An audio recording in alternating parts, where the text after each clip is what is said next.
This day and time. What happened today, years ago? So we'll be diving into the Battle of Calfskinnet, that's Norway, 1179. Then the Battle of Methven, Scotland, 1306. And jumping way forward, the Naval Battle of Cherbourg, 1864, during the American Civil War. And each one, the analysis really stresses this, was a high-stakes, life or death struggle for power. Yeah, and decided by a mix of things, right?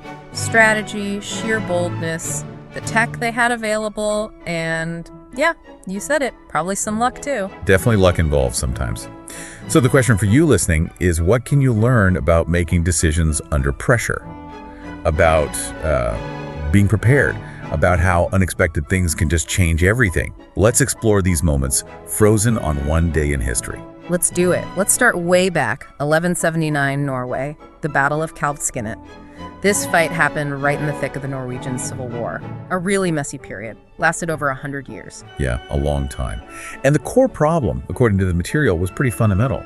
They just didn't have a clear rule for who becomes king next. No clear succession law. That sounds like a recipe for trouble. Exactly. And it created these deep divisions. The analysis talks about two main factions fighting for control.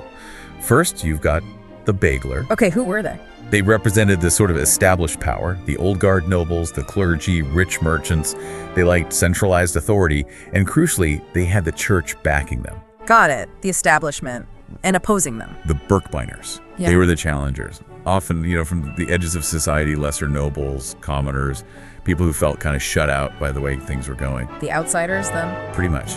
Now, for this specific battle, June 19th, 1179, the key players were Erlingskek. He was the Bagler commander. Right. A really powerful figure. He'd even managed to get his young son, Magnus, crowned king.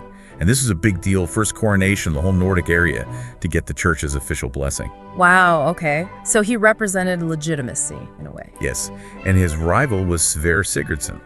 The material really paints him as this unlikely leader, originally a monk from the Faroe Islands. A monk? Yeah, shows up claiming he's the illegitimate son of a previous king, and he becomes the leader of the Birkebeiner. That's quite a story, a direct challenge to Magnus and the church-backed setup. Absolutely. So how did it all go down on June 19th? The analysis describes a pretty clever sequence of events. Sverre was near Trondheim, facing Erling's larger army. Outnumbered. Right. So he makes this move that seems, well, maybe counterintuitive. He feigned a retreat, pretended to run. Ah, the old fake retreat trick. Did it work? Completely. Erling's army bought it. The Bagler troops thought, great, we've won, and they actually started celebrating. Let their guard down massively on the night of June 18th. The material suggests real complacency. Celebrating too early and never a good idea. Never. And that's where